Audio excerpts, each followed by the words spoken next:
মক্কার জমিনে খানা নাই, পানি নাই, বৃষ্টি নাই, ফসল নাই, দুর্ভিক্ষ। এই দুর্ভিক্ষের মধ্যে একজন আল্লাহর গোলাম যুবক, একদিন দুদিন প্রায় ৩-৪ দিন হয়ে গেল, খানা নাই। ডানে বামে খুঁজতেছে, খানা নাই।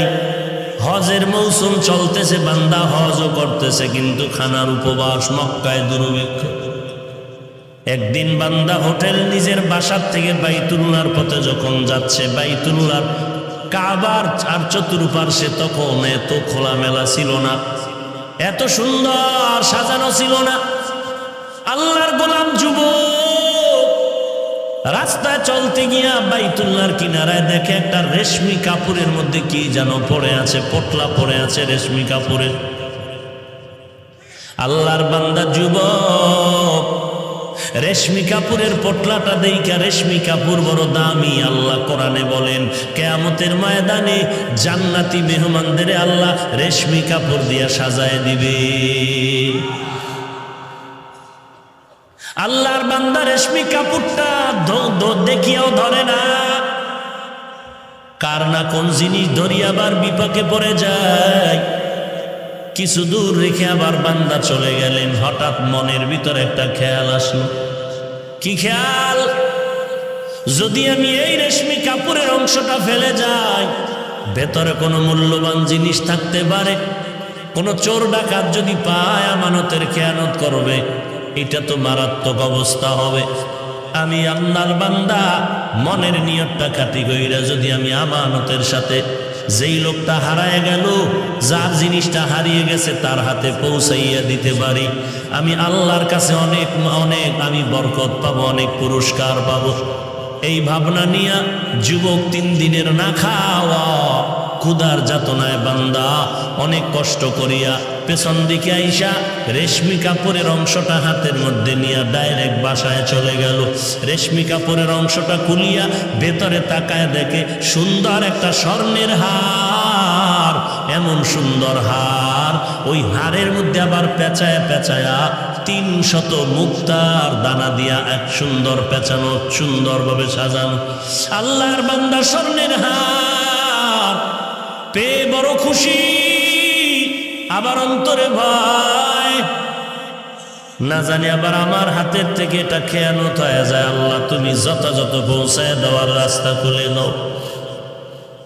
এরে নবীর উম্মতের দল রেশমি কাপড়ের মধ্যে স্বর্ণের হার পাইল, আবার 300 মুক্তার দানা দিয়া পেঁচানো, ঘরের মধ্যে হেফাজতে রাইখা। এইবার কে হারাইলো? হারানো ব্যক্তির তালাশে ঘুরতেছে মক্কার ভেতর। হঠাৎ করে আওয়াজ পায়, কে যেন ডাক দিয়া বলতেছে, আমার একটা স্বর্ণের হার হারানো গেছে, কেউ যদি পাও আমার হাতে দেওয়া। পাগড়িওয়ালা ডাকে আর বলে, আল্লাহর বান্দা যুবক পাগড়িওয়ালার কাছে গিয়া বলে, হযরত কি হারানো গেছে? বলে স্বর্ণের হার। কেমন? বলে রেশমি কাপড়ে পেঁচানো। আর কি? বলে স্বর্ণের হাতে মুক্তার দানা লাগানো। বলে আমার সাথে হাতটা দেন, আমার সাথে চলেন। বুজুর্গ পাগড়িওয়ালাকে নিয়ে নিজের বাসায় চলে গেলেন। স্বর্ণের হার রেশমি কাপড় সহ তার হাতে দিলেন। কয়দিনের না খাওয়া? 3 দিনের না খাওয়া। 500 টাকা রাস্তায় পাইলে ছাড়ে না বাঙালি। এত বড় দামি বয়ান আইসাও আর একজনের মোবাইল চুরি করিয়া মুসলমান বাড়ি যায়। ওই যুবক 3 দিনের উপবাস। ওই পাগড়িওয়ালা বলেছিল যে আমার হারানো হাতটা ফিরায় দিবি, তাকে আমি 100 টাকা দান করে দিব হাদিয়া। যুবক মালটা তার হাতে আমানত দিয়ে এবার বিদায় নেয়। এখন বুজুর্গ বলে হাদিয়া নেও। বলে আমি এখন এর বিনিময়ে হাদিয়া নিব না, আমি চাই আমার আল্লাহ দিবে। বলে হাদিয়া নেও। বলে না, হাদিয়া হিসাবে এই মুহূর্তে নিব না। 3 দিনের না খাওয়া, হাদিয়া দেওয়া সুন্নত, নেওয়া সুন্নত। তারপরও যুবক নিলেন না। তাকওয়া কার ভয়? हर के दार खौफ हक दर दिल मदम जन्नतुल मअवा देहद उरा मकाम। বুজুর্গরে হাতটা দিয়ে চলে গেল। পাগড়িওয়ালা বুজুর্গর দিলে বড় আফসুস, এমন একটা সৎ ছেলেকে যে আমাদের হার ফিরায় দিল, হাদিয়াও নিল না। যুবক বাইতুল্লাহর কিনারায় বইয়া মন ভরে তার জন্য দোয়া করলেন। শেষ হয়ে গেল। যুবক কাফেলা নিয়ে বাড়িতে রওয়ানা। বিমান নাই, রকেট নাই, তখন তো স্টিমার, নদীপথে সফর। নদীপথে সফরে রওয়ানা। আল্লাহর কঠিন পরীক্ষা। নদীর ভিতরে যাওয়ার পরে তুফান শুরু হয়ে গেল। তুফানের এক পর্যায়ে স্টিমার পানির নিচে চলে গেল, ডুবে গেল। ওই আল্লাহর গোলাম তাকওয়াওয়ালা যুবক ওই স্টিমারের একটা বয়া ধরে হাত ধরে রাখলো। আল্লাহ পাক নদীর পানিকে হুকুম দিলেন, আমার বান্দাটারে কিনারায় পৌঁছায় দাও। 3 দিনের না খাওয়া বান্দা, আল্লাহর গোলাম যুবক পানিতে ভাসতে ভাসতে জংলার কিনারায় চলে গেল। নদীর ওপার উইঠা তাকায় দেখে চতুর্দিকে জঙ্গল, রাস্তা নাই, চলার মতো অচেনা পথ। আল্লাহর বান্দা তাকওয়ার মানদণ্ডে আল্লাহর ভয় নিয়ে রাস্তায় হাঁটে আর আল্লাহর নামের জিকির করে। আল্লাহর জিকির করে। আল্লাহ বলেন, ফাযকুরুনি আযকুরুকুম। যেই বান্দা আমার জিকির করে আমিও তার স্মরণ করি, যে আমাকে ভুলে না আমি আল্লাহ তাকে ভুলি না।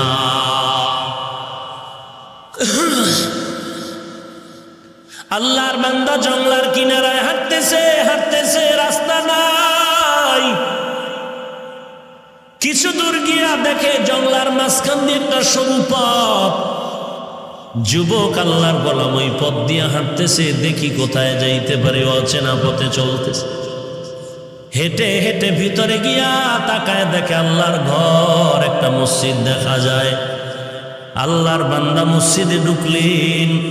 নামাজের সময় হয়ে গেল, বান্দা নামাজ আদায় করলেন। নামাজের পরে বান্দা বসে বসে আল্লাহর কোরআন তেলাওয়াত করে। আল্লাহকে পাওয়ার জন্য যত মাধ্যম আছে এর মধ্যে গভীর মাধ্যম হলো 2টা। 1 নম্বরে নামাজ, 2 নম্বরে কোরআন শরীফের তেলাওয়াত। আজকে মুসলমানের মধ্যে নামাজের দুর্বলতা, তেলাওয়াত তো নাই। আপনার কি আমার তো তেলাওয়াত নাই। রমজান চলে যায়, একটা খতম দিতে কষ্ট হয়। পুরাটা বছরে কোরআন খতমের কোনো চিন্তাই করি না। কোরআন তেলাওয়াত মানে কালামুল্লাহ। আয়নাটা খুললে যেমন নিজের চেহারা দেখা যায়, আল্লাহর কোরআনটা খুললে আমার আল্লাহকে দেখা যায়। কোথায় গেল কোরআনের আওয়াজ? আল্লাহর কোরআনের আওয়াজ উজানির কারি ইব্রাহিম সাহেব দিয়েছেন। বাইতুল্লাহর কিনারায় কোরআন পড়তেছে। মক্কার মানুষ পাগল হয়ে গেল। পাগল হয়ে বলে, ইব্রাহিম আমাদের এলাকায় থাকো, তোমাকে আমাদের মেয়ে বিয়া দিয়ে দিও। উজানির কারি ইব্রাহিম কোরআন তেলাওয়াতের বিনিময়ে আল্লাহর বান্দা মক্কার মানুষ খুশি হইয়া মেয়ে বিয়া দিয়ে দিল। শর্ত হলো, তুমি যদি বাংলাদেশে যাও আমাদের মেয়ে নিতে পারবা না।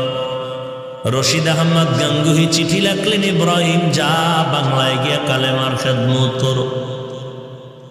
যখন রওনা দিবেন ডাক দিয়ে কয়, বিবি তোমার সাথে শর্ত দিয়েছিল, তোমার গার্ডিয়ান দেশে যেতে পারবা না, তুমি কি করবা? বলে আমিও যাব। নোয়াখালীতে বাবায় টাকার বালিশ বানাইয়া ঘুমায়। কারি ইব্রাহিম উজানির কারি বড় আলেম, বাবার টাকায় লাথি মাইরা দেওবন্দ চলে গেলেন, ভারতে চলে গেলেন কালেমার এলেম শিখার জন্য। রশিদ আহমদের চিঠি পাইয়া উজানির জমিনে আসলেন। চাঁদপুর জেলা কচুয়া থানার অন্তর্গত উজানি। হিন্দুদের মালিকানায় জমিন ছিল, লম্বা বিশাল জঙ্গল খরিদ করলেন। খরিদ করার পরে ওই জমিন সাফ, জঙ্গল সাফ করার জন্য ভেতরে ঢুকলেন।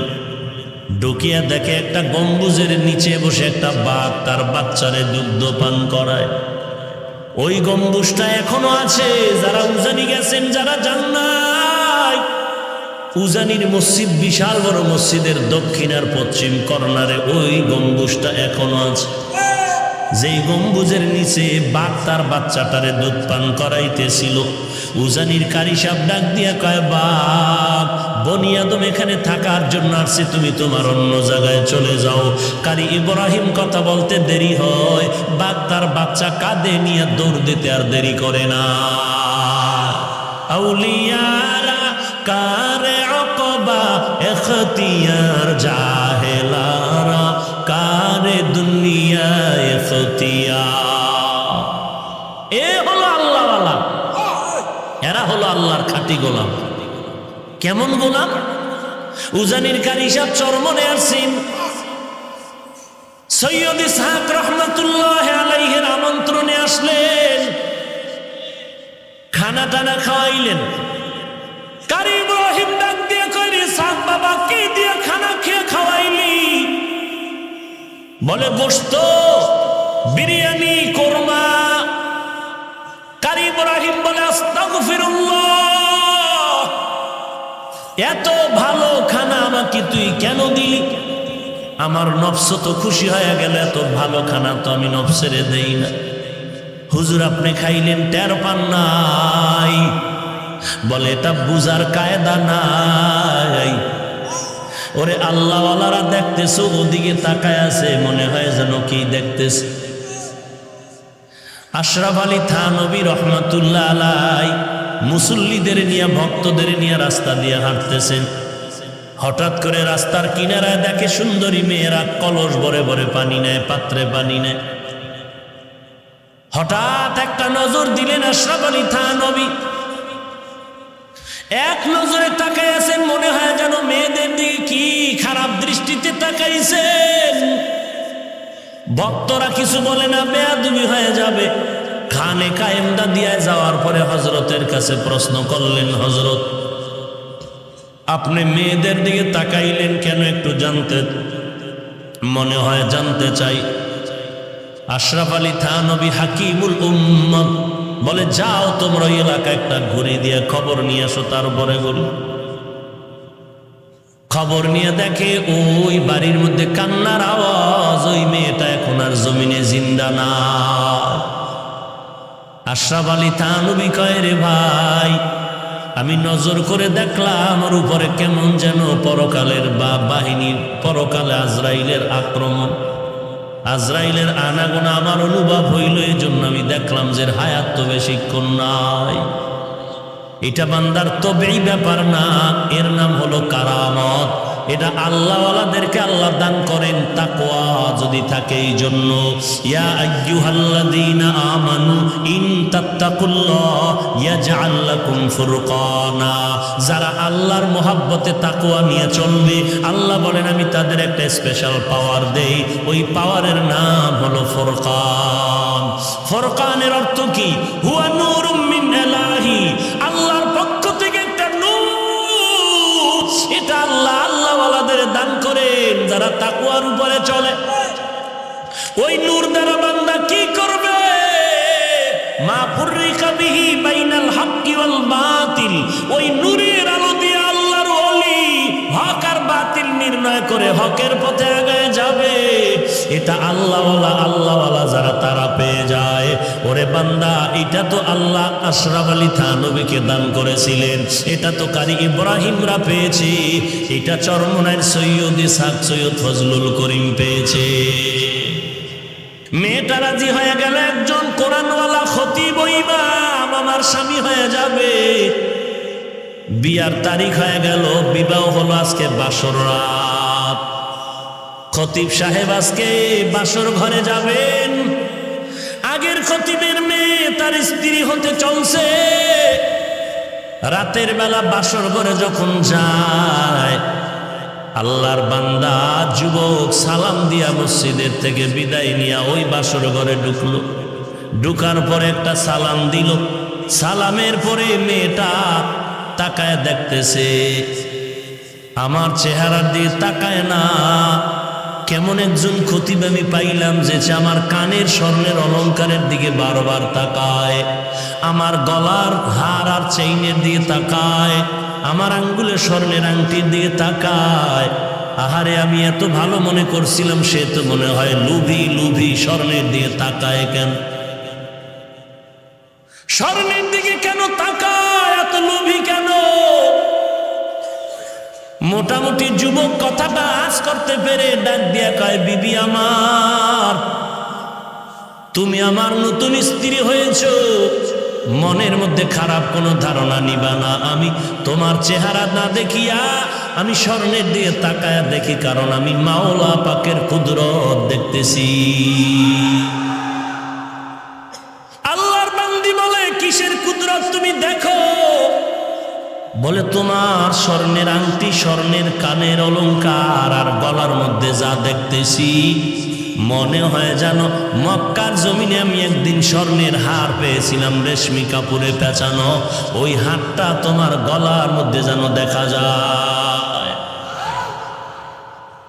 এবার মেয়েটা ডাক দিয়ে কয়, ধন্যবাদ হে স্বামী আমার, ঠিকই স্বর্ণ গলার হার।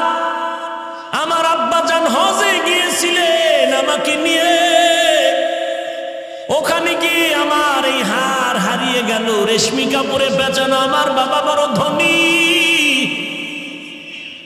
ওই হার হারিয়ে যাওয়ার পর আমার বাবা মক্কার অলিতে গলিতে ঘুরিয়া ঘুরিয়া কান্না করে বলেছিল, 1000 টাকা দিবে, 100 টাকা দিবে।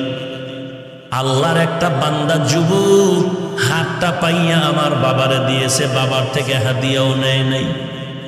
আব্বা জান ওই যুবকটারে বহু তালাশ করেছে, কিন্তু আর খুঁজিয়া পায় নাই। কয়েক মাস আগে আমার বাবা ইন্তেকাল হয়ে যায়, এই সময় আমার হাতটা ধরে বাবা কান্না করে বলেছিল, এরে মা, তোর মতো একটা দিনদার স্ত্রী, একজন মেয়ে আমানত আমি কার হাতে রেখে যাব পাইলাম না। তবে আমার দিলের তামান্না, ওই মক্কার ওই যুবকটারে যদি পাইতাম, আমি তোরে তার হাতে আমানত দিয়া দিতাম। ওই মক্কার ওই আমানত যুবকরা যদি পাইতাম,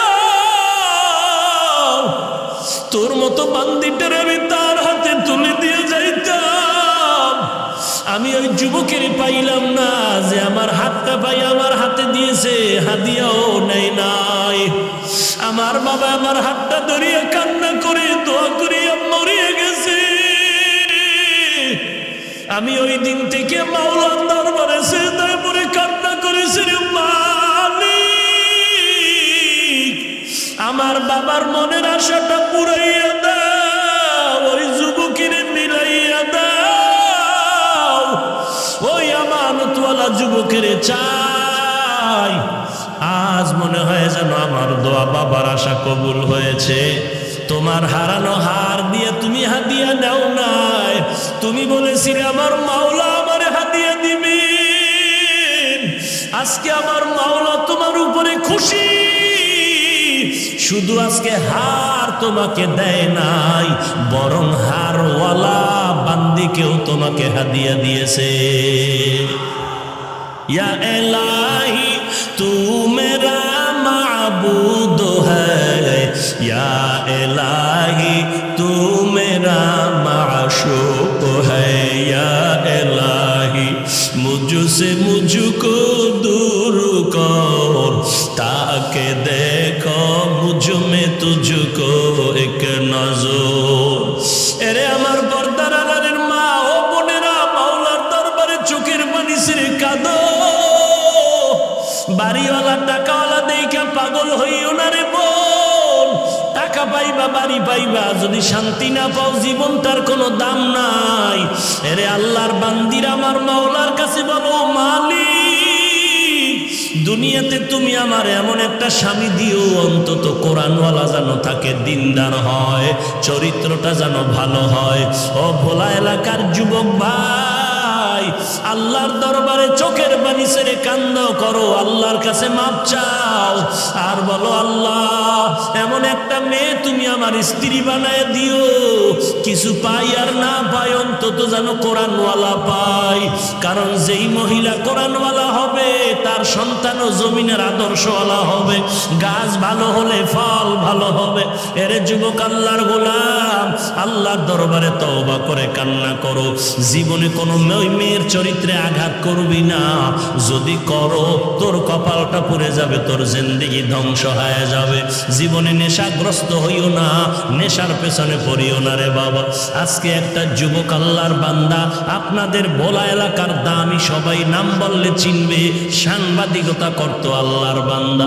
আজকে চোখের পানি ছেড়ে দোয়া চাইলেন, অ্যাক্সিডেন্ট হয়ে পাও একটা অনষ্ট হওয়ার পথে চলে গেল। আমাকে আগের ছবিগুলো দেখাইলো আর বলল, হুজুর আমি অল টাইম পিস্তল নিয়ে চলতাম।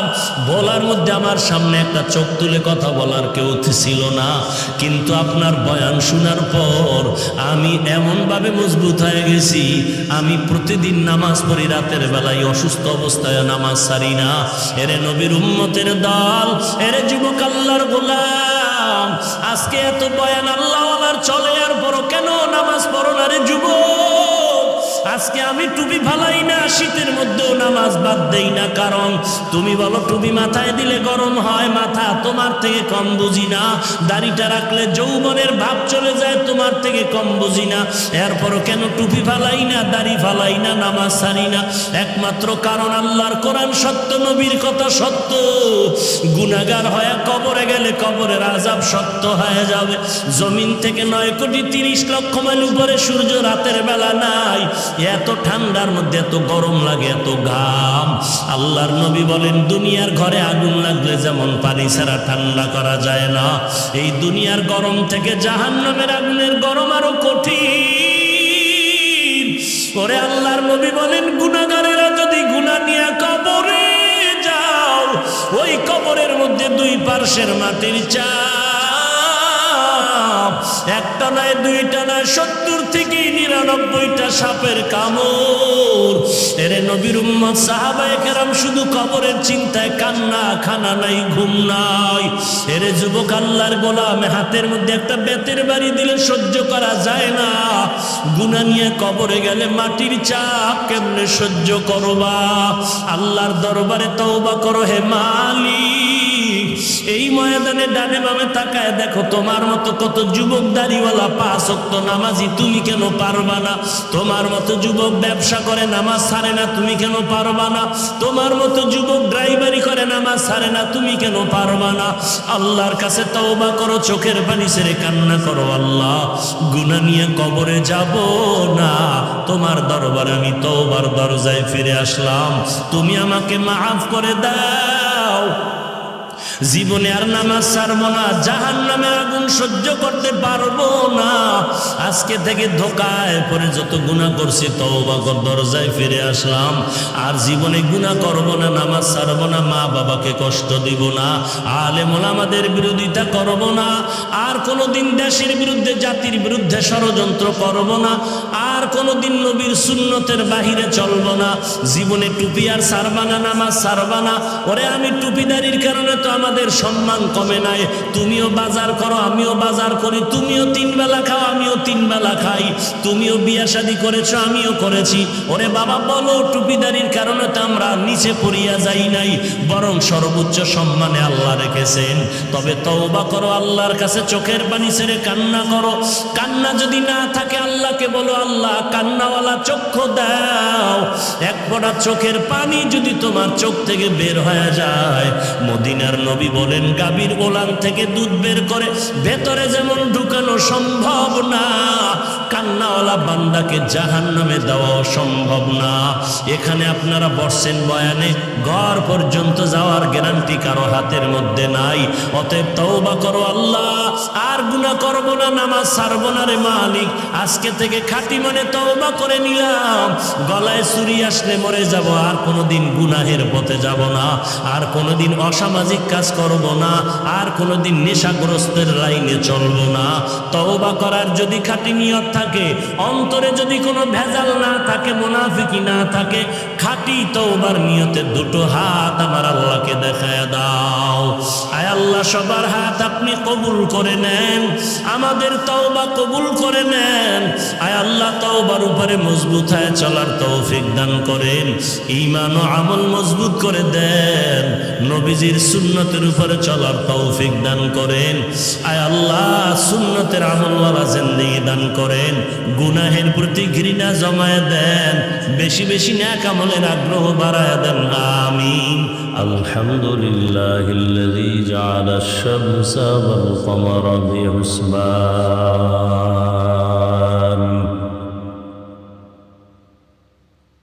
والنجم والشجر يسجدان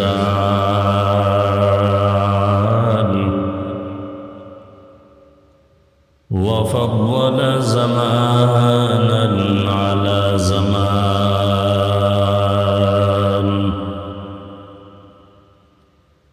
كما فضل مكانا على مكان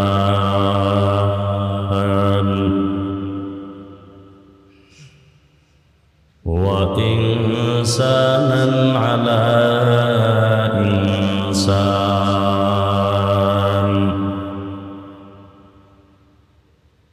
ونشهد أن لا إله إلا الله وحده لا شريك له لا ضد له ولا ند له ولا مثل له ونشهد أن سيدنا وسندنا وحبيبنا وحبيب ربنا وطبيبنا وطبيب قلوبنا ومولانا محمدا عبده ورسوله اللهم صل على محمد النبي الأمي وعلى آله وسلم تسليما وبعد فأعوذ بالله من الشيطان الرجيم بسم الله الرحمن الرحيم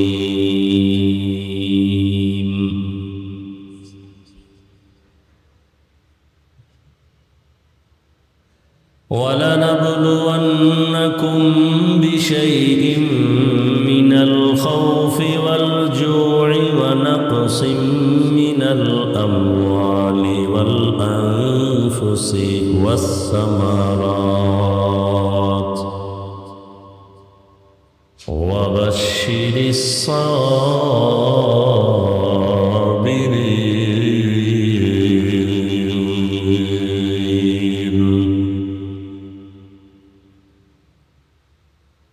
وقال رسول الله صلى الله عليه وآله وسلم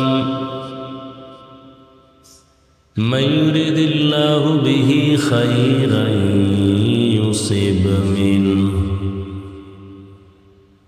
صدق الله مولانا العظيم وصدق رسوله النبي الأمي الكريم ونحن على ذلك من الشاهدين والشاكرين والذاكرين والحمد لله رب العالمين. سبحانك لا علم لنا إلا ما علمتنا إنك أنت العليم الحكيم. رب اشرح لي صدري ويسر لي أمري واحلل عقدة من لساني يفقه قولي.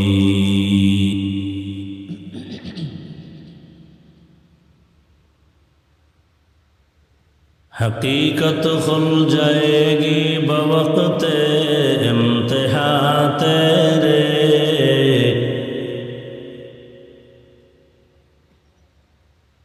حقیقت کھل جائے گی بوقت امتحان تیرے کہ سستی میں یا محنت میں گزاری زندگی تو نے، کہ سستی میں یا محنت میں گزاری زندگی تو نے۔ محمد نے آ کر کفر کو مٹایا،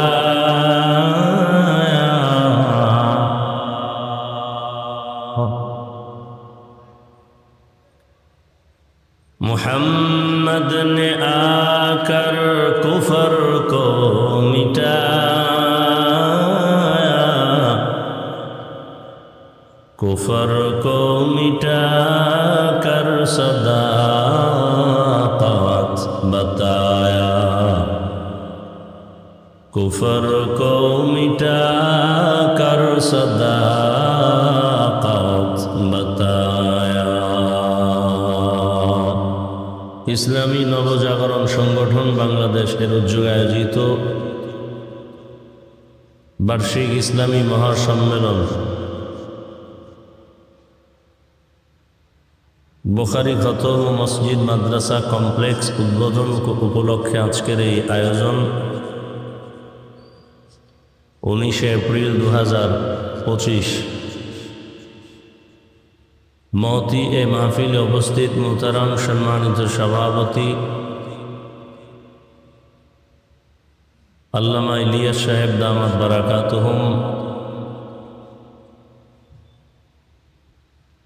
উদ্বোধক আমিরে হেফাজতে ইসলাম আল্লামা শাহ মুহিবুল্লাহ বাবু নগরী দামাত বারাকাতুহুম, প্রধান অতিথি আল্লামা ডক্টর আফম খালেদ হোসেন দামাত বারাকাতুহুম, হাটাজারি মাদ্রাসা, বাবুনগর মাদ্রাসা, নানুপুর মাদ্রাসার মোহতামিম সাহেব, হজরতগণ, আরও অনেক উলামায়ে কেরাম এখানে আলোচনা রেখেছেন। আমার আগে যিনি আলোচনা করেছেন ফেনী থেকে আগত শেখুল হাদিস আল্লামা ফরিদ উদ্দিন আল মুবারক দামাত বারাকাতুহুম, অন্যান্য অতিথিবৃন্দ, অত্র অঞ্চলের বিভিন্ন স্থান থেকে আগত আল্লাহ পাকের আশিকিন, জাকিরিন, শাকিরিন, মুহিব্বিন, মুরব্বিয়ান এজাম, কলিজার টুকরা আমার সমবয়সী যুবক বন্ধুগণ, স্নেহের ছোট ভাই, পর্দার আড়ালে মা বোনেরা, আল্লাহ পাকের দরবারে শুকর যে আল্লাহ আমাদেরকে সুস্থ রেখেছেন এবং হাজারো মুসিবতের মধ্য দিয়ে লাখো মানুষের ভেতর থেকে বাছাই করে আমাদেরকে এই পবিত্র মজলিস, বেহেশতের বাগান, গুনাহ মাফের মজলিস, তওবা কবুলের মজলিসে আশা ও বসার তৌফিক দান করেছেন। নিয়ামতের শুকর আদায়ার্থে পড়ি আলহামদুলিল্লাহ। দরুদ ও সালাম সৈয়দুল মুরসালিন, রহমাতুল লিল আলামিন, শফিউল মুজনিবিন, খাতামুন নবিয়্যিন, সৈয়দুস সাকালাইন, ইমামুল মুরসালিন, হযরত মুহাম্মদুর রাসূলুল্লাহ সাল্লাল্লাহু আলাইহি ওয়া আলিহি ওয়াসাল্লামের উপর সর্বোপরি শুকর যাদের অক্লান্ত পরিশ্রমের মাধ্যমে আজ সুন্দর আয়োজন, সময়, পরামর্শ, অর্থ দিয়ে দোয়া করে উপস্থিত হয়ে মাইক, লাইট, প্যান্ডেলের ব্যবস্থাপনার মাধ্যমে সহযোগিতা যারা করেছেন, প্রত্যেককেই আল্লাহ পাকে খেদমতের বরকতে দুনিয়াতে শান্তি, পরকালে চিরমুক্তির ব্যবস্থা করে দিন। উলামায়ে কেরাম যে আলোচনা করেছেন, সকলকেই উলামায়ে কেরামদের কথাগুলো সহি তরিকায় আমল করার তৌফিক দান করেন। উলামায়ে হযরতদের ইজ্জতকে আল্লাহ বেশি বেশি বাড়ায় দেন। যারা বিভিন্নভাবে উলামায়ে কেরামদেরকে ছোট করার জন্য উম্মতের মাঝে ঘৃণা জমানোর চক্রান্ত করে, আল্লাহ তাদের হেদায়েত দান করেন। আমি আপনাদের দোয়া নেওয়ার জন্য হাজির হয়েছি এবং সংক্ষিপ্ত দু চারটি কথা বলার নিয়তে কোরআনে হাকিমের এক আয়াতে কারিমা, নবীজির একটি হাদিসের অংশ পড়েছে। ইখলাস ও রুহানিয়তের সমন্বয়ে সহি নিয়তে, সহি তরিকায়, সহি কিছু কথা আমাকে বলার মতো, আপনাদেরকে শুনবার মতো দয়াময় আল্লাহ তৌফিক দান করুন। وَلَنَبْلُوَنَّكُمْ بِشَيْءٍ مِّنَ الْخَوْفِ وَالْجُوعِ وَنَقْصٍ مِّنَ الْأَمْوَالِ وَالْأَنفُسِ وَالثَّمَرَاتِ। আল্লাহ বলেন, মুমিনকে আল্লাহ পরীক্ষা করবেনই করবেন। ভয়ের মাধ্যমে, ক্ষুধার মাধ্যমে, সম্পদের ঘাটতির মাধ্যমে, জীবনের ঘাটতির মাধ্যমে, ফলের ঘাটতির মাধ্যমে। অবাশশিরিস সাবিরিন, সুসংবাদ সবের যারা, ধৈর্য ধারণকারী যারা, এদের জন্য। নবীজি বলেন, মাইয়ুরিদিল্লাহু বিহি খাইরান ইউসিব মিন। আল্লাহ যাকে বেশি মহব্বত করেন, ভালোবাসেন, তাকে আল্লাহ মুসিবতের পরীক্ষা নেবেন। দুনিয়াতে আল্লাহ আমাদেরকে পাঠিয়েছেন পরীক্ষা দেওয়ার জন্য। পরীক্ষা দিতে হলে লেখাপড়ার প্রয়োজন, ক্লাস আদান প্রদানের প্রয়োজন, সবক দেওয়া নেওয়ার প্রয়োজন, শিক্ষক ছাত্রের সাথে কথোপকথনের প্রয়োজন। রুহের জগতে সবক আদান প্রদান হয়েছে সমস্ত আত্মার সাথে। এখন পরীক্ষা দরকার। পরীক্ষার হল বানায় আল্লাহ দুনিয়াতে মানুষ পাঠিয়েছেন। এই পরীক্ষায় পাস যারা করবে, তারা দুনিয়ার থেকেই জান্নাতের সুসংবাদ পেয়ে বিদায় নেবে। এবং এই পরীক্ষায় পাস করার জন্য একটা পুঁজি প্রয়োজন, যে পুঁজিটা না থাকলে সে পাস করা অসম্ভব। ওই পুঁজির নাম হলো ধৈর্য।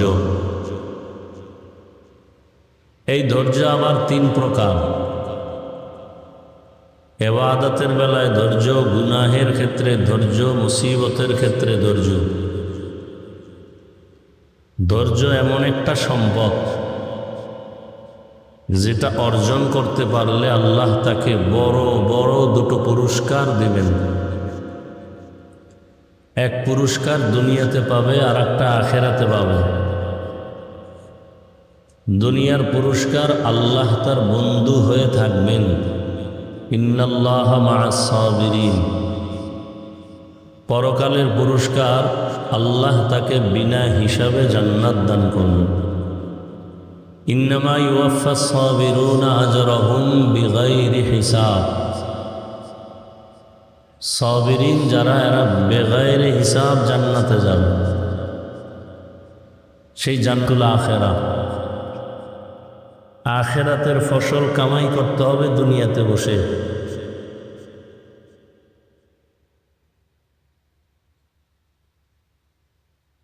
দুনিয়া ছাড়া আখেরাতের কাজ করার কোনো সুযোগ নাই ভিন্ন কোনো জায়গায়। পরীক্ষার হলে পরীক্ষার্থী যখন যায়, পরীক্ষায় পাশ করার জন্য ধৈর্য তো আছে, সেটা লাগবেই। বাহ্যিক দৃষ্টিতে আরো 2টা সম্বল দরকার, 2টা ব্যবস্থার দরকার। যে 2 ব্যবস্থা না থাকলে সে কখনো পরীক্ষায় পাশ করবে দূরের কথা,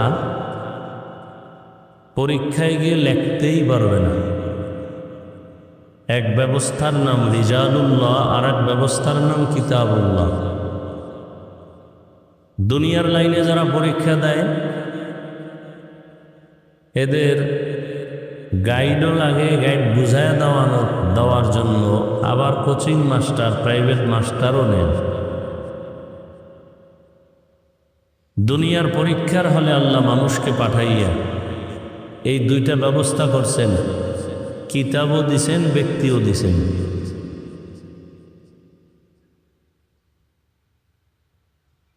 সমস্ত ব্যক্তি আল্লাহর দেয়া, সমস্ত কিতাব আল্লাহর দেয়া। ব্যক্তিদের মধ্যে শ্রেষ্ঠ রহমতুল্লিল আলামিন। আল্লাহ যত কিতাব দিয়েছেন, এর মধ্যে শ্রেষ্ঠ কিতাব কুরআনুল কারীম। দোনো ব্যবস্থা আল্লাহ মক্কা নগরীতে দিয়েছেন। এই দুই ব্যবস্থার কোনো একটা যদি কেউ গ্রহণ করে, ভিন্নটা গ্রহণ না করে, তার ধ্বংস অনিবার্য। কেউ যদি শুধু কিতাব নিয়ে চলে, কোনো ব্যক্তির অনুসরণ না করে, ব্যক্তির কাছে না যায়, সে দুনিয়াতেই ধ্বংসের পথ বেছে নেয়। এরকম মানুষের জমিনে এখনো আছে যারা বলে আমরা শুধু কিতাব মানি, কোনো ব্যক্তি মানি না। এরা বাতেল, এরা গোমরাহ। আবার একদল আছে যারা বলে আমরা ব্যক্তি মানি, কিতাব বুঝিও না, মানিও না, ব্যক্তি আমাদেরকে যা বলবে তাই। এরাও গোমরাহ। আর যারা বলেন আমরা ব্যক্তিও মানি, আল্লাহর দেয়া কিতাব কোরআনও মানি, তারা আহলে হক। যত উল্টা পাল্টা হয় চলাফেরা, কথাবার্তা, সর্বক্ষেত্রে খোঁজ নিয়ে দেখবেন দুইয়ের একটা নাই। হয়তো কোনো ব্যক্তি হিসাবে মুরব্বী মানে না, নয় মুরব্বীর অন্ধভক্ত কিতাবাদি মানে না। এজন্য পদে পদে তার ঝামেলা, পদস্খলন। আল্লাহ পাক রব্বুল আলামিন দুনিয়াতে মানুষ বানাইয়া আল্লাহ পাকে দুই ব্যবস্থাও দিয়ে দিলেন। মক্কা নগরীতে যখন রসুল আসছেন, এমন এক পরিবেশ ছিল যে মক্কার মানুষের মতো খারাপ পৃথিবীর আর কোথাও ছিল না। আপনাদের এলাকায় মসজিদ আছে, মসজিদ আছে না? মসজিদ থেকে একটু দূরের মানুষগুলো উল্টাপাল্টা যতটুকু করে, মসজিদের খুব নিকটের মানুষ উল্টাপাল্টা কম করে। কেন বলে মসজিদ? কথা ঠিক না? পৃথিবীর মধ্যে শ্রেষ্ঠ ঘর মসজিদ বাইতুল্লাহ, যার কোনো তুলনাই নেই। ইন্না আউওয়ালা বাইতিন মুযিআ লিন-নাসি লাল্লাযী বিবাক্কাতা মুবারাকান ওয়া হুদা, মুবারাকান ওয়া হুদাল লিল আলামিন।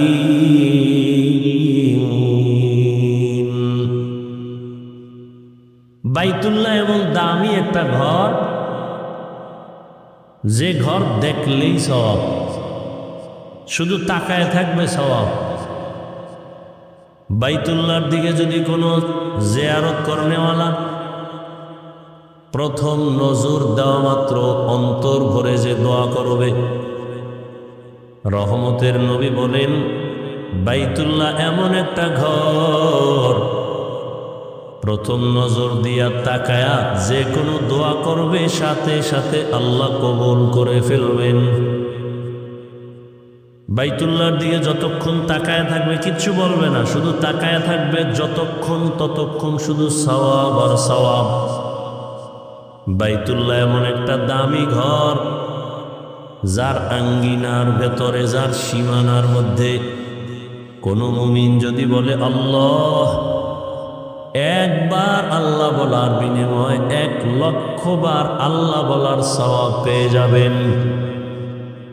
বাইতুল্লাহ এমন একটা ঘর, যেই ঘরের আঙ্গিনার ভেতরে, সীমানার মধ্যে যদি কেউ একবার সুবহানাল্লাহ পড়ে, একবার বলার বিনিময়ে 1,00,000 বার সুবহানাল্লাহ বলার সওয়াব আল্লাহ দান করবেন। এত দামি একটা ঘর বাইতুল্লাহ। সব মসজিদ আল্লাহর ঘর। ঢাকার জাতীয় মসজিদ বাইতুল মুকাররম আল্লাহর ঘর,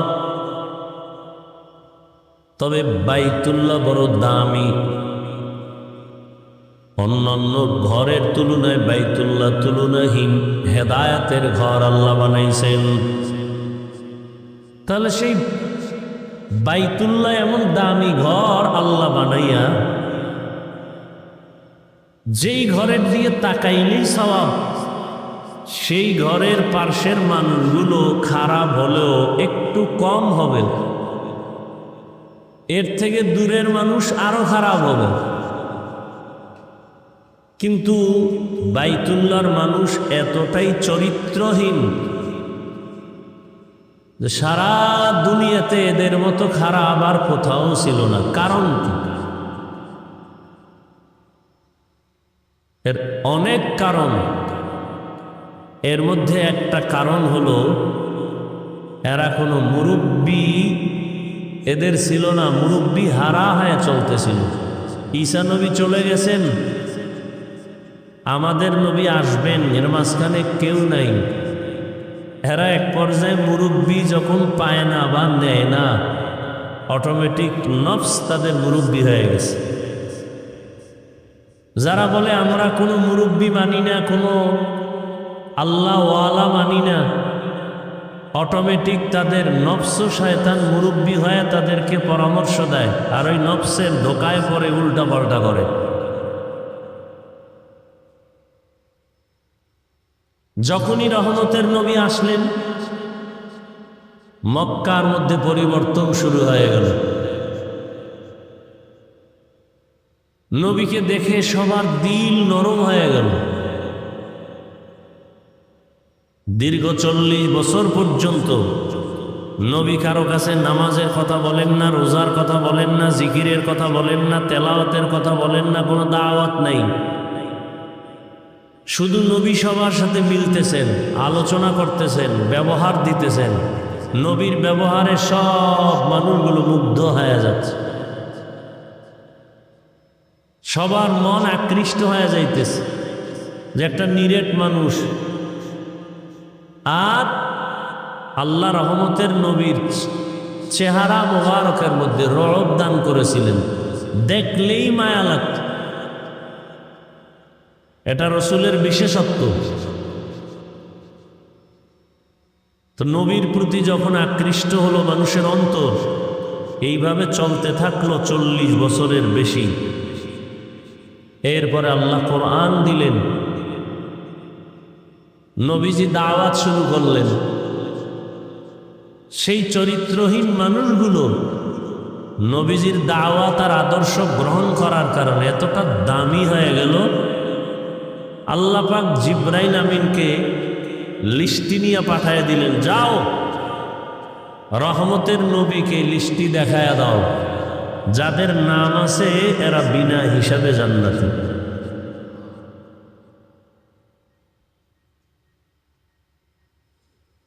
রসুলের আদর্শ তারা গ্রহণ করার কারণে। এজন্য নবী বিদায় বেলা চ্যালেঞ্জ দিয়ে গেছেন গোটা দুনিয়ার উম্মতের সামনে। قال رسول الله صلى الله عليه وآله وسلم تركت فيكم أمرين لن تضلوا ما تمسكتم بهما كتاب الله وسنة رسوله। দুটো জিনিস রেখে গেলাম, আঁকড়ায়া ধরো, যারা ধরে রাখবে তাদের ঈমানও যাবে না, সম্মানও যাবে না। বর্তমান দুনিয়াতে আজও 1500 বছর পরে এই দুই জিনিস যারা ধরে রাখছে, কোরআন এবং রসুলের আদর্শ সুন্নাত, এরা আজও সম্মানে আছে, শান্তিতে আছে, ঈমানেও আছে। আর যাদের কাছে দুটো নাই, টাকা আছে, বাড়ি গাড়ি আছে, সম্মানও নাই, শান্তিও নেই। কত বিল্ডিংওয়ালা বিল্ডিং ছেড়ে জঙ্গলে ঘুরে, কত টাকাওয়ালার টাকা ব্যাংকে পড়ে আছে, বংশের কেউ ভোগ করতে পারে না। কারণ একটা সম্মান বান্দা নিজে কিনে টাকা দিয়া, আর একটা সম্মান আল্লাহ দান করেন। আল্লাহর দেয়া সম্মান যারা পায় এরা দুনিয়ায়ও বাদশাহ, আখেরাতেও বাদশাহ। আর যারা টাকা দিয়া সম্মান কিনে, এদের প্রথম অবস্থায় ফুলের মালা, ফাইনাল তাদের জুতার মালা। এটাই দেখতেছি চোখের সামনে। আর আল্লাহর দেয়া সম্মান যারা ধরে রাখতে পারল, 1000 কোটি মুসিবতের মধ্যেও তারা এখনো বাদশার হালাতে আছে। এর মধ্যে কারা সর্বোচ্চ লেভেলে আছে? উলামায়ে আহলে হক, উলামায়ে কেরাম। আগেও যেমন, এখনো তেমন, সামনেও এমনই থাকবে। কারণ এই সম্মান টাকা দিয়া কিনা হয় না, কে দিছেন? আল্লাহ দিছেন। আর আল্লাহ তখনই দিবেন যখন বান্দা আল্লাহর হুকুম রসুলের আদর্শকে নিজের জীবনের আপন বানায় নেবে। আল্লাহ তখন সম্মান শুধু বাড়াতেই থাকবেন। قال رسول الله صلى الله عليه وآله وسلم من تواضع لله رفعه الله। যেই বান্দা বান্দি নিজেকে ছোট মনে করে চলবে, বিনয়ী বানায় চলবে, আল্লাহ তার মর্যাদা অনেক উঁচু করে দিবেন। নিজেকে যত বিনয়ী করে রাখবে, আল্লাহ তার মর্যাদা শুধু বাড়াতেই থাকবে। মানুষ তো জন্মগতভাবেই মর্যাদাবান। দুনিয়াতে আসার আগেই আল্লাহ মানুষকে সর্বোচ্চ সম্মান দান করেছেন। ওয়ালাকাদ কাররামনা বানি আদম ওয়া হামালনাহুম ফিল বাররি ওয়াল বাহরি ওয়া রাযাকনাহুম মিনাত তাইয়্যিবাত ওয়া ফাদ্দালনাহুম আলা কাসীরিন মিম্মান খালাকনা তাফদীলা। বনি আদম বড় দামি এক সম্পদ। এদের মতো শ্রেষ্ঠ কোনো প্রাণী আল্লাহ সৃষ্টি করেন নাই। জমিনে চলার জন্য, পানির মধ্যে চলার মতো উত্তম ব্যবস্থা আল্লাহ করেছেন। উত্তম খানার আয়োজন আল্লাহ তাদের জন্য করেছেন। তাহলে মানুষ জন্মগতভাবে, সৃষ্টিগতভাবেই শ্রেষ্ঠ। নূরের সৃষ্টি শ্রেষ্ঠ না, আগুনের সৃষ্টি শ্রেষ্ঠ না।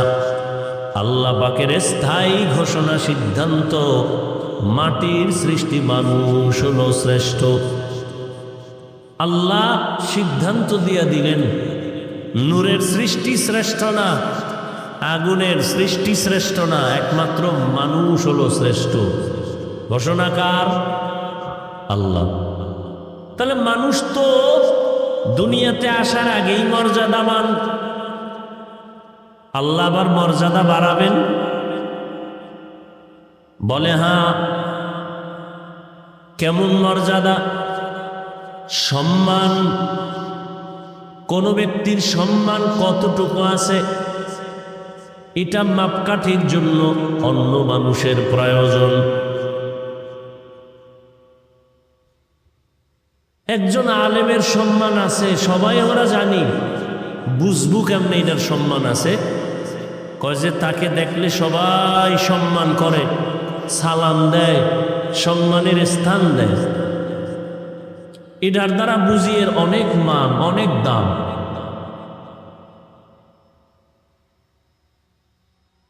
তো একজন ব্যক্তি খুব বিনয়ী হয়ে চলে, তাকে 100 লোক মহব্বত করে, 500 লোক মহব্বত করে, 5000 মানুষ তাকে সম্মান করে। নবী বলেন, বিনয়ী হয়ে চলো, সারা দুনিয়ার মুমিন তোমাকে সম্মান করবে। আরো বিনয়ী হও, বিধর্মীরাও তোমাকে সম্মান করবে।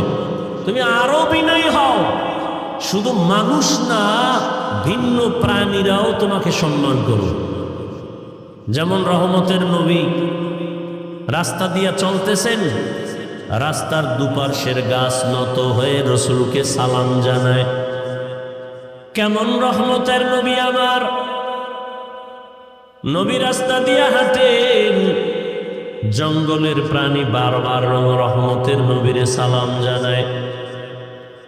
রহমতের নবীর এত সম্মান, দুধের বাচ্চাগুলো নবীকে দেখে সালাম দেয়। এটা সম্মান।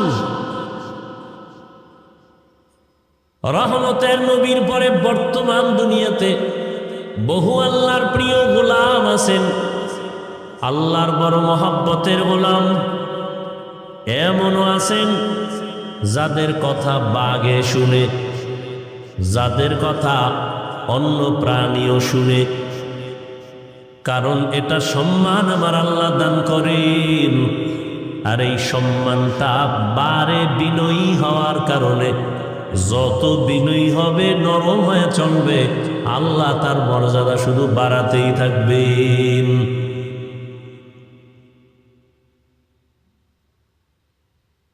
এমপি সাহেব চেয়ারে বসছে, চেয়ারের মেয়াদ শেষ হয়ে গেছে। চেয়ারম্যান সাহেব চেয়ারে বসছে, চেয়ারের মেয়াদ আছে, এখন শেষ। কিন্তু আল্লাহ রসুলের আদর্শ নিয়া, আল্লাহর হুকুম মাননেওয়ালা ওলামায়ে কেরাম যে চেয়ারে বসছেন, চেয়ারের মেয়াদ শেষ হবে তো দূরের কথার কোনো তো মেয়াদই নাই।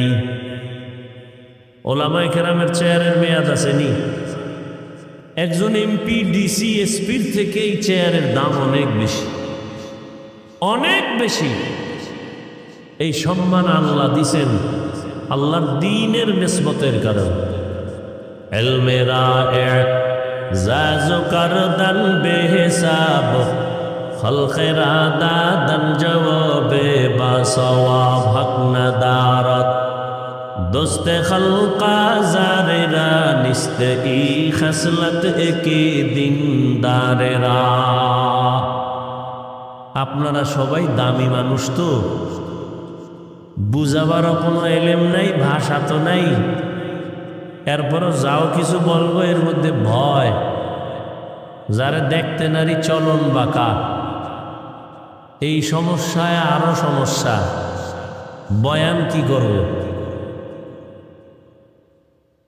আপনাদেরকে বয়ান করার মতো যে এলেমের প্রয়োজন, যেই উপরের তবকার প্রয়োজন, তার 1000 কোটি ভাগের বিন্দু মাত্র নাই, চিন্তাও করা যায় না। এরপর কেন দাওয়াত দেয় আমাকে, তাও আমি বুঝি না। তবে চট্টগ্রামের একজন ওলিয়ে কামেল, আল্লাহ পাকের প্রিয় গোলাম, আহলুল্লাহ যাকে বলে, দুনিয়ার থেকে চলে গেছেন মুফতি আজিজুল হক রহমতুল্লাহ আলাইহি। তার কথা আমাদের মুরব্বীদের জবানে শুনছি, জীবনীতে দেখেছি, এগুলো নকল করি। যে বয়ান যে আমরা করি, আমরা তো বড় বক্তা, আন্তর্জাতিক মানের বক্তা। এই যে বয়ান করি, বয়ান করার মধ্যে এলেম আমলের কোনো দখল থাকে না, বাহাদুরি চলে না। যে বয়ান হয়, বয়ান হওয়ার ভেতরে পুঁজি লাগে দুইটা। এক আল্লাহর রহমত, আর একটা পুঁজি লাগে উপস্থিত শ্রোতা যারা, এদের অন্তরের নিরঙ্কুশ মোহব্বত। এই দুই জিনিস এক না হলে বয়ান হয় না, কোনোদিন সম্ভব নয়, যত বড় এলেমওয়ালাই হোক। বয়ান করা এক জিনিস, বয়ানের মধ্যে আসর তৈরি হওয়া আর এক জিনিস। মোনাজাত তো সবাই ধরি, চোখে পানি আসে কতজনা। বয়ান তো সবাই শুনি, করি। কারো কথা শুনলে দিল নরম হয়, চোখে পানি আসে। কারো কথা শুনলে কেমন যেন মন বসে না, ভালো লাগে না। সম্পূর্ণ আল্লাহ পাকের রহমত, শ্রোতাদের অন্তরের মোহাব্বত আর আকর্ষণ। বান্দার ভেতরে থাকবে আলোচক যে, তার মধ্যে ইখলাস, তখন কিছু কথা হয়। আর এখন তো সব কিছু হয়ে গেছে ফ্যাশন, সব ফ্যাশন। আমি মাঝে মাঝে বলি, বয়ান করা আমাদের বক্তাদের পেশা, আর শ্রোতাদের বয়ান শোনা নেশা। বসে বসে শুনবে, সারা রাত শুনবে। নামাজ বাদ দিয়ে শুনাইতে পারলে আরো খুশি। নামাজ এক ঝামেলা, উজু করো, পানি মুছো, কত পেরেশানি। বয়ান শুনবে, এখানে তৃপ্তি হয় নাই, মোবাইলে শুনবে। বয়ান শোনা নেশায় পরিণত হয়ে গেছে। আর আমাদের করাটা পেশা, মাঝখানে ফলাফল শূন্য। আল্লাহ আমাদের সব ভাইকে হেদায়াত দান করেন। কেউ মোবাইল নিয়ে ব্যস্ত, কেউ ক্যামেরা নিয়ে ব্যস্ত, একজনে এক এক কামে ব্যস্ত। বইছে এক কামে, ব্যস্ত হয়েছে 10 কামে। যারে শয়তানে ধরে ভাত থুইয়া তামাক বড়, বুঝলেন? ভাত খায় না, তামাক খায়। বর্ষে বেহেশতের বাগানে, করতেছে দুনিয়ার ধান্দা। এই ছবি সেই ছবি, দুনিয়ার সব উলামায়ে কেরাম একমত, বিনা কারণে এমনিই কোনো ছবি তোলা সম্পূর্ণ হারাম। সারা দুনিয়ার উলামায়ে কেরাম একমত, এমনি হারাম, কবিরা গুনাহ। বর্ষে বেহেশতের বাগানে করবে জান্নাতের কাজ, করছে দুনিয়ার কাজে ধান্দায়। এরপরে মোবাইল যদি চোরে লইয়া যায়, তা আমও গেল সালাও, আইসে খালি যাইবে খালি। এই বয়ান কি শুনবো এটা দরকার নাই। সুন্দর বয়ান করছে, পাশে একটু সাফাবাজি হয়ে যাবে। সুন্দর বয়ান, কি বয়ান ওটা বলার কোনো সুযোগ নাই, সুন্দর এতটুকু বলা যায়। এলমেরা এজাজু করদান বেহিসাব, খলকেরা দাদান জবাবে বাসাওয়া।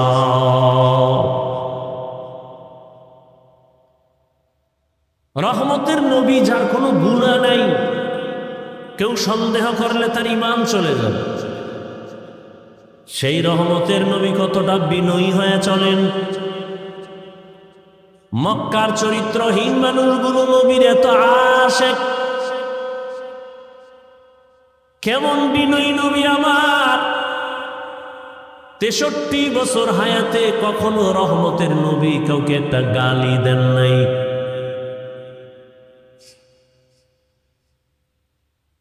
কেমন মায়ার নবী আমার!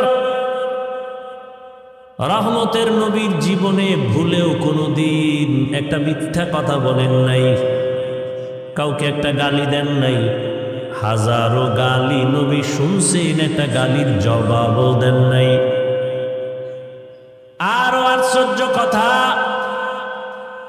কেমন রহমতের নবী আমার, যার এত পাওয়ার, আল্লাহর কাছে চাইতে দেরি পাইতে দেরি না। সেই নবী কারো জন্য রাগ হইয়া বরদোয়াও করে না। তায়েফের ময়দানে রক্ত ঝরায় আল্লাহ নিজে জিব্রাইলকে পাঠায় দিছে, নবী বললেই সব ধ্বংস করে দিব। নবী বলে না না। এজন্য আল্লাহ বলেন, লাউ কুনতা ফাদদান গালিযাল কলবি লানফাদ্দু মিন হাওলিক। রহমতের নবীর অন্তর যদি শক্ত হতো, বক্রতাপূর্ণ হতো, ও নবী আপনার কাছে কেউ আসতো না, সব ভেঙে যাইত। কিন্তু আপনার হৃদয়টা এত কোমল, এত দুর্বল, এত নরম, দুশ্মন আসিয়াও নবীর ভক্ত হয়ে যায়। রহমতের নবী কোনোদিন জীবনে দুটো চোখ মোবারক গরম করে কারো দিকে তাকান নাই। দুটো চোখ মোবারক গরম করে নবী কোনোদিন কারো দিকে ভুলেও গরম চোখে তাকান নাই। মাত্র 13 বছরের ব্যবধানে মক্কার চরিত্রহীন লম্পট এতটা নবীর আশিক। নবীজি বলেন, আমাকে দেখা মাত্র দিলটা মানুষের নরম হয়ে যায়। অল্প টাইমে মক্কার এই চরিত্রহীন মানুষগুলো জান্নাতের টিকিট পাইল, শুধু নবীর ব্যবহার আর কিছুই না। নবীর সুন্দর নরম আচরণ, নবীজির আদর্শ দেখে বড় বড় বেঈমান পর্যন্ত নবীর পক্ষে চলে আসলো। এই জন্য আল্লাহ যার কপাল ভালো রাখবেন, সে দ্রুত লাইনে চলে আসবে। আর যার কপাল খারাপ হবে, হাজারো বয়ানে তার কপালের দরজা খুলবে না। মান ইয়াহদিল্লাহু ফাহুয়াল মুহতাদ ওয়া মান ইউদ্লিল ফালান তাজিদ লাহু ওয়ালিয়াম মুরশিদা। আল্লাহ যাকে হেদায়েত দিবেন সে পেয়ে যাবে, যার কপাল বড় খারাপ সে হেদায়েত পাবে দূরের কথা, হেদায়েত পাওয়ার কোনো মুর্শিদও পাবে না, পথ প্রদর্শক পাবে না। কপাল যদি কারো পুরিয়া যায়, আমি হাফিজুর রহমান কেন, সারা বাংলাদেশের ওলামায়ে কেরাম কেন, মক্কা মদিনার ইমাম কেন, স্বয়ং রসুলেও যদি বয়ান করে ওর কপাল খুলবে না। কপাল যদি পড়ে যায়, আর কপাল পুরে 3 জায়গায় বেদবি করলে এমন পোড়া পুরে ওই পোড়া আর জোড়া লাগে না। কয় জায়গায়? 3 জায়গায় বেয়াদবি করলে কপাল পুড়ে যাবে। মরার পরে না, আগেই পুড়ে যাবে, শাস্তিও মরার আগে শুরু হবে। এক জায়গা হলো মা বাবা। মা বাবার সাথে যদি বেয়াদবি করে ওই সন্তান মরার আগেই বিছানায় পড়ে যাবে, বিচার শুরু হয়ে যাবে। দ্বিতীয় জায়গা শিক্ষক। আমি হাফিজুর রহমানকে আমার মা আমার বাবা চোখের পানি ছেড়ে কলিজা করে দোয়া করেছেন, আল্লাহ সম্মান দিছেন। কিন্তু আল্লাহর জাতের কসম, আপনাদের সামনে বসাইয়া আমি যে বয়ান করতেছি, এই বয়ান আমাকে কোনোদিন আমার মাও শিখান নাই, আমার বাবাও শিখান নাই।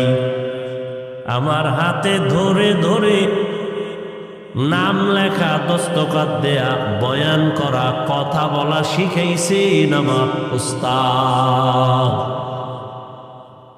আমার শিক্ষক আমাকে মানুষ বানাইছেন, আর আমার মা বাবা দোয়া করেছেন। এই জন্য যদি কোনো ছাত্র শিক্ষকের সাথে বেয়াদবি করে বরদোয়া নেয়, আল্লাহর জাতের কসম ওর মরণের আগেই গজব চলে আসবে। রাস্তায় চলি, মাঝে মাঝে বহু লেন্টা পাগল দেখি, আরবিতে কথা বলে, ইংলিশে কথা বলে। পাগল আবার ইংলিশ কেন বলে, আরবি বলে কেন?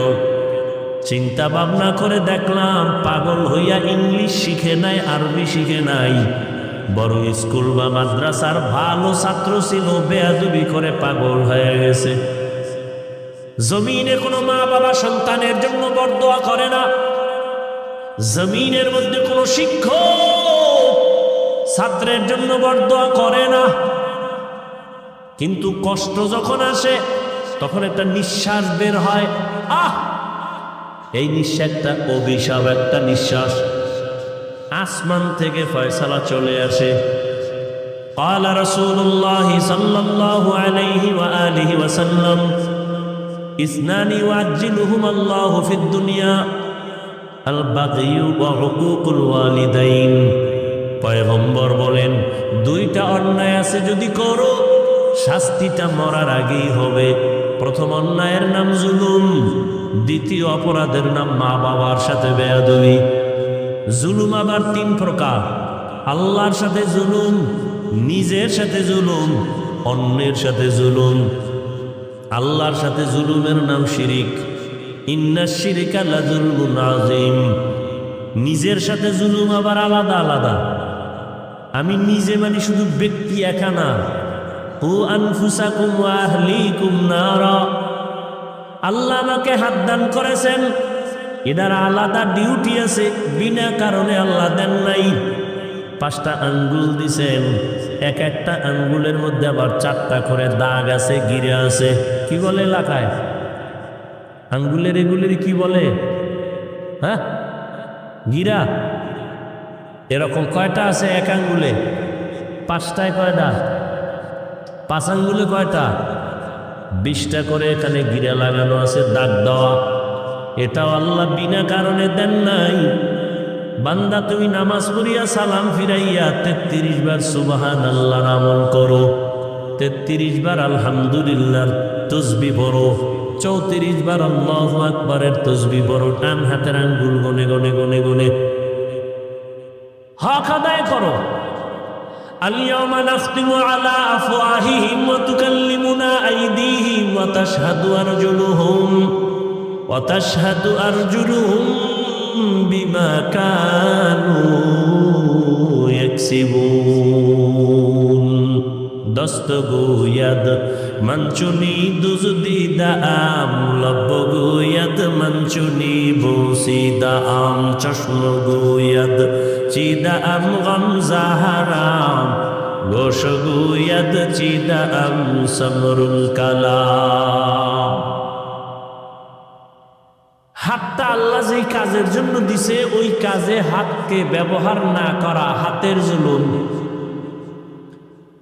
আল্লাহ দুটো চক্ষু দান করেছেন ডিউটি করার জন্য আল্লাহর দেওয়া ডিউটিতে যদি ওই চোখ ব্যবহার না করা হয় চোখের জুলুম এই চক্ষু দিয়া মা বাবা দেখবা সওয়াব এই দুইটা চক্ষু দিয়া আল্লাহর প্রিয় ওলিদের চেহারা দেখবা সওয়াব এই দুটো চক্ষু দিয়ে আল্লাহর কোরআন খুলে তাকায় তাকায় দেখবা সওয়াব এই চোখ দিয়া বান্দা তুমি বাইতুল্লাহ দিয়ে তাকায় থাকবা সওয়াব যদি এর বাহিরে তাকাও চোখের জুলুম জবান আল্লাহ দান করেছেন যে ডিউটি করার জন্যই ডিউটি না করলে জবানের জুলুম এ না আমার ব্যক্তি পুরো ব্যক্তি এবার আহাল আল্লাহ ছেলে দিছেন ছেলে আমার আহাল আমি স্বামী স্ত্রী আমার আহাল আমি শিক্ষক আমার ছাত্র আহাল আমি মসজিদের ইমাম আমার মুসল্লিগণ আমার আহাল আমি আলেম উম্মত আমার আহাল কু আনফুসাকুম ওয়া আহলিকুম নারা জাহান্নাম থেকে ইমাম সাহেব তুমি আগে বাঁচো তোমার মুসল্লিয়া হালদেরকেও বাঁচাও জাহান্নাম থেকে বাবা নিজেকে আগে বাঁচাও তোমার আহাল সন্তানকে বাঁচাও জাহান্নাম থেকে স্বামী তোমাকে আগে বাঁচাও তোমার আহাল স্ত্রীকে বাঁচাও নিজে বাঁচলাম হয়ে গেল না কোনোদিন হবে না রহমতের নবী সুন্দর আদর্শের কারণে মক্কার মানুষ এতটা দামি হয়ে গেল সারা দুনিয়ার মানুষের জন্য কিয়ামত পর্যন্ত এক একজন সাহাবী এক একটা নক্ষত্র নবী বলেন আসহাবী কান নুজুম আকাশের তারকার মতো এক একজন সাহাবী উম্মতের হেদায়েতের জন্য আকাশের তারকার সাথে তুলনা কেন বলে আরবের মানুষ এখনো মানুষ আছে ওই কক্সবাজার আমাদের কুয়াকাটা বঙ্গোপসাগরের অনেক ভেতরে যায় মাছ ধরার জন্য গভীর পানির মধ্যে গিয়া জাল ফেলে ইলিশ গভীর পানির মধ্যে থাকে 200, 300, 500 হাত পানিতে গিয়া জাল ফেলে ইলিশ মাছ ধরার জন্য ওখানে তো নেটওয়ার্ক নাই তো জেলেরা চলাফেরা করে কেমনে কয় তারকা দেখে আমরা এরপরে রাস্তা খুঁজি ওটা ওরা বুঝে আরবের মানুষ তারকা দেখে ভালো মন্দ যাচাই করে রহমতের নবী বলেন উম্মত কিয়ামত পর্যন্ত আমি আর কোনোদিন আসব না আমার রেখে যাওয়া আদর্শ আমার সাহাবায়ে কেরামের আদর্শ দেখে তোমরা হেদায়েতের পথ নির্ণয় করো কারণ আমার এক একজন সাহাবী হেদায়েতের জন্য একটা তারকা আজকে প্রতিযোগিতা লাগছে সাহাবায়ে কেরামের বিরুদ্ধে কথা বলা আছে না নাই কোন হিন্দু কিন্তু এই প্রতিযোগিতায় নাই ইহুদিও নাই খ্রিস্টান নাই বৌদ্ধ নাই বিধর্মীরা নাই নামদারি মুসলমানরা প্রতিযোগিতা লাগছে বাংলার জমিনের মধ্যে বসিয়া ওমরে ফারুক রাদিয়াল্লাহু তাআলা আনহুকে ভণ্ড বলার মতো সাহস করনেওয়ালা টুপিওয়ালাও আছে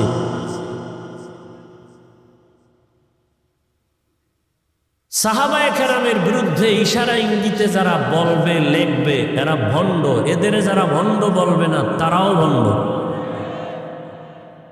আল্লাহ হেদায়েত দান করুন ওই যে কপাল যদি পুড়ে যায় কপাল পরার আর এক আলামত হলো আল্লাহ যে তার উপরে বেজার তার প্রথম প্রমাণ সে আলেমদের পিছনে লাগবে আহলে হক আলেমের পিছনে যে লাগে প্রমাণ তার কপাল খারাপ মা বাবার সাথে বেয়াদবি শিক্ষকের সাথে বেয়াদবি 3 নাম্বার হলো উলামায়ে কেরাম মুরব্বিদের সাথে বেয়াদবি এই ছোট্ট বয়সে যা দেখলাম, এই 3 জায়গায় বেয়াদবি করিয়া একজনও দুনিয়াতে সফল হতে পারে নাই। এই অল্প বয়সে অনেক কিছু দেখছি। 2004 সালে আমি দাওরা শেষ করলাম। আমাদের ক্লাসে একটা ছাত্র ছিল বড় ভালো, কিন্তু হুজুরদের সাথে উল্টা পাল্টা করতো, মা বাবার সাথে। দেখছি চোখে তাকায় যে বাবা মোনাজাত দিয়ে বড় দোয়া করে। আল্লাহ ধাক্কাইয়া দেওবন্দে লয়ে গেছে, 1 নম্বরে পাস। আইসে বাংলাদেশে, নাম কইলে ফেসবুকের গোলামরা সবাই চিনবে, যাদের জীবন মরণ ফেসবুক। এবং মাও জীবন না, বাবাও না, বাপ ছাড়তে রাজি, মা ছাড়তে রাজি, ভাই ছাড়তে রাজি, মাদ্রাসা ছাড়তে রাজি, সব ছাড়বে, মোবাইলের এই গজবের পথ ছাড়বে না। ও এটা নিয়ে দুনিয়াও বরবাদ করবে, আখেরাতও বরবাদ করবে, মান্যত করে ফেলেছে। এরা চিনবে নামটা বললেই, বিশেষ করে আমাদের মাদ্রাসার লাইনে। এত ভালো ছাত্র বাংলাদেশে কোথাও 1 মাসের বেশি থাকেন। এক জায়গায় মাইরও খাইছে শুনছি। আমার দ্বারা একদিন আইসে মাদ্রাসায় ঢাকাতে, তো ওয়াজ নিবে, তোরে ওয়াজ দিব না জীবন। তো চোখের সামনে শুধু একটা না, হাজারও দেখতেছি। এই 3 জায়গায় যারা বেয়াদবি করে, এরা দুনিয়াতেই বিফল, সব ধ্বংস হয়ে দেন। আজকে বাংলাদেশে এত ঝামেলা কেন? একমাত্র উলামায়ে কেরামের সাথে বেয়াদবির ফলাফল। নাচতে বলেন কেন? দালাল দালাল ভাব। উল্টা আঙ্গ দালাল কর না, আঙ্গ চেহারা দেখলে মনে হয় দালাল।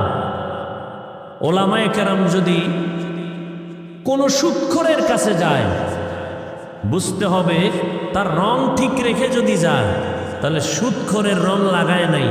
বুঝতে হবে তাহলে ইসলামের স্বার্থে গেছে, দুনিয়ার স্বার্থে না।